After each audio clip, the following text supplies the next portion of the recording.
নমস্কার বন্ধুরা, আজকে আমি আবার একটা নতুন ভিডিও নিয়ে এসেছি। তো আমার নতুন ভিডিওতে সবাইকে স্বাগত। আজকে স্কুল, কলেজ, অফিস বা স্টেশনে যে ধরনের ঘুগনি রান্না হয়, আমি সেইভাবে ঘুগনি রান্না করে দেখাবো। তো আমার আজকের ভিডিওটা সবাই দেখবেন। এটা হচ্ছে ঘুগনি রান্না হবে। তো আমি এবার রান্নাঘরে যাচ্ছি, এই রান্নাটা আমি করব। আপনারা পুরো ভিডিওটা দেখবেন।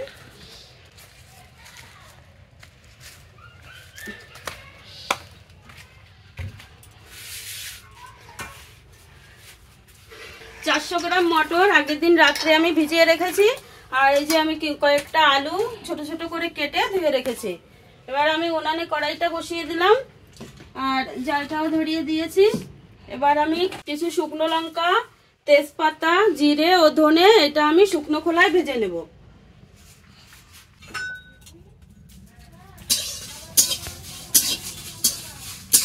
এটাকে কয়েক সেকেন্ড একটু শুকনো খোলায় ভেজে নিয়ে তারপর এটাকে আমি গুঁড়ো করব।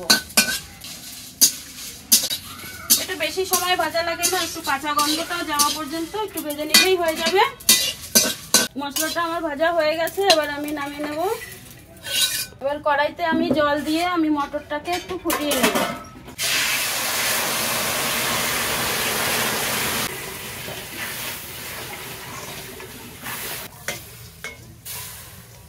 মটরে জল দিতে হবে যাতে মটরগুলো ডুবে যায়, ততটা পরিমাণ জল দিতে হবে। এতে আমি এবার একটু লবণ দেব আর একটু হলুদ গুঁড়ো দেব, দিয়ে এটাকে আমি ফোটা পর্যন্ত ঢাকা দিয়ে রেখে দেব। ঘুগনিতে দেওয়ার জন্য আমি নিয়েছি কিছুটা নারকেল, এই ডুমো ডুমো করে কেটে নিয়েছি।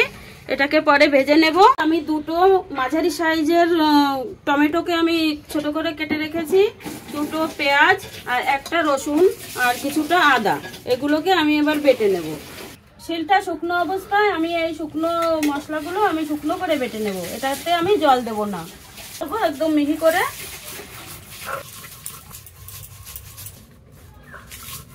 এবার ঢাকনাটা আমি তুলে দেখব, দেখি কতটা গলেছে। এর জলটাও টেনে গেছে আর ছোলাটাও গলে গেছে। এবার আমি নামিয়ে দেব।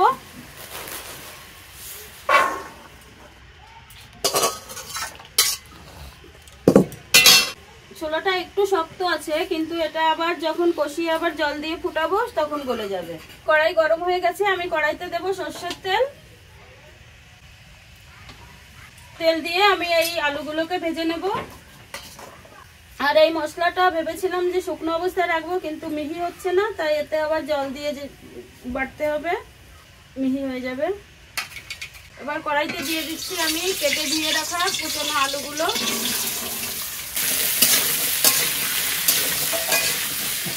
আলুতে দিয়ে দেবো একটু নুন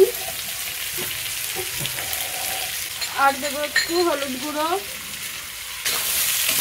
এবার কিছু সময়ের জন্য একটু ভেজে নেব, লাল লাল করে ভাজতে হবে না, কয়েক মিনিট ভাজলে হয়ে যাবে। এবার এই মশলাটা আমি আবার একটু মিহি করে বেটে নেব।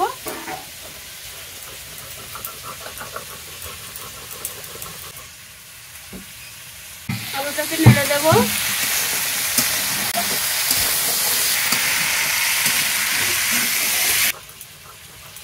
বেটে নেব আদা রসুন। আলুটাও প্রায় ভাজা হয়ে গেছে।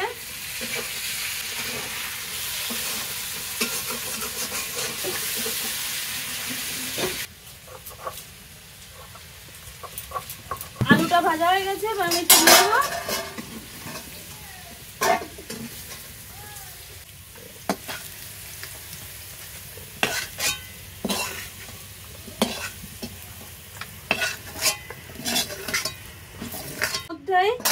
আমি নারকেলগুলো দিয়ে ভেজে নেব।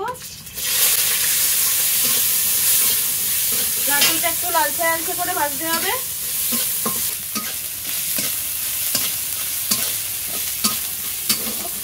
নারকেলটাও ভাজা হয়ে গেছে, এবার আমি তুলে নেব।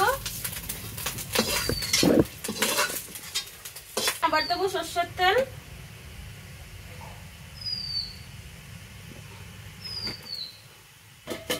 দিয়ে আবার আমি তেলের উপরে ফোড়নে দেব 2টো এলাচ আর একটু দারচিনি আর 2টো শুকনো লঙ্কা,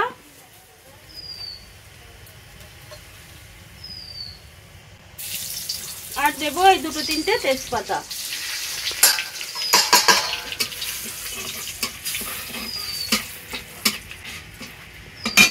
এর উপরে আমি দিয়ে দেব কুচানো পেঁয়াজ।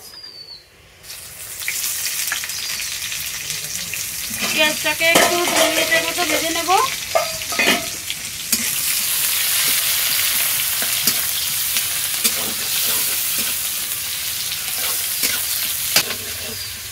পেঁয়াজটা আধা ভাজা হয়ে গেছে, এবার এর উপরে আমি দিয়ে দেব আদা রসুন বাটা। এর উপরে আমি কুচানো টমেটো দিয়ে দিচ্ছি আর দেবো সামান্য একটু নুন, হলুদ গুঁড়ো। টমেটোটা একটু গলে গেলে এবার আমি দিয়ে দেবো, টমেটো একটু ভালোভাবে গলে গেলে এর উপরে আমি দিয়ে দেবো এই মটরগুলো আর আলু, সব দিয়ে একবারে আমি কষাবো। মশলা থেকে তেল ছেড়েছে, মশলাটা কষানো হয়ে গেছে। এবার আমি সিদ্ধ করে রাখা এই মটরগুলোকে দিয়ে দিচ্ছি, ভাজা আলুগুলো দিয়ে দেবো, আলু আর নারকেল ভাজা।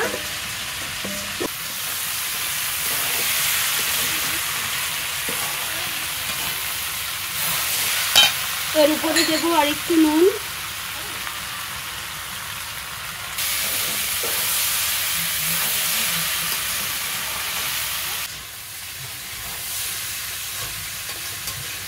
এতে অল্প করে জল দিয়ে আমি একটু কষিয়ে নেব। এই বাটা মশলাটা এবার আমি দিয়ে দিচ্ছি। আমার এটা প্রায় কষানো হয়ে গেছে।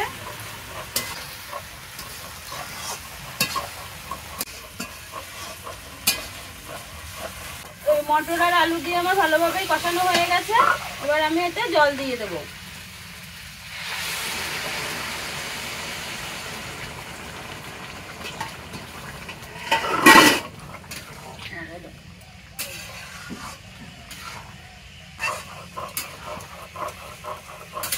পাঁচেকের মতো জল দেবো, তারপর নামিয়ে দেবো।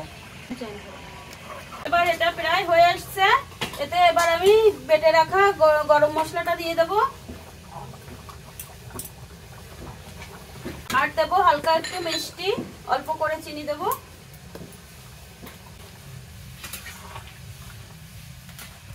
নামানোর আগে কুচানো ধনেপাতা দিয়ে দেবো।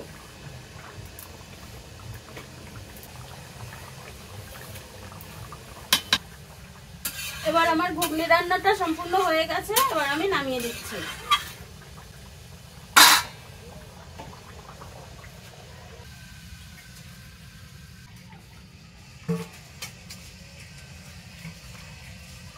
রান্নাটা একটু ঝোল ঝোল রেখেছি, এটা আবার ঝোলটা টেনে যাবে আর এটা লুচি দিয়ে খাওয়া হবে, তাই একটু ঝোলটা দরকার। তো বন্ধুরা, আজকে আমার এই রেসিপিটা তো হয়ে গেল। আপনারা লাইক, কমেন্ট, শেয়ার ও সাবস্ক্রাইব করে আমার পাশে থাকবেন। আবার নতুন ভিডিওতে দেখা হবে।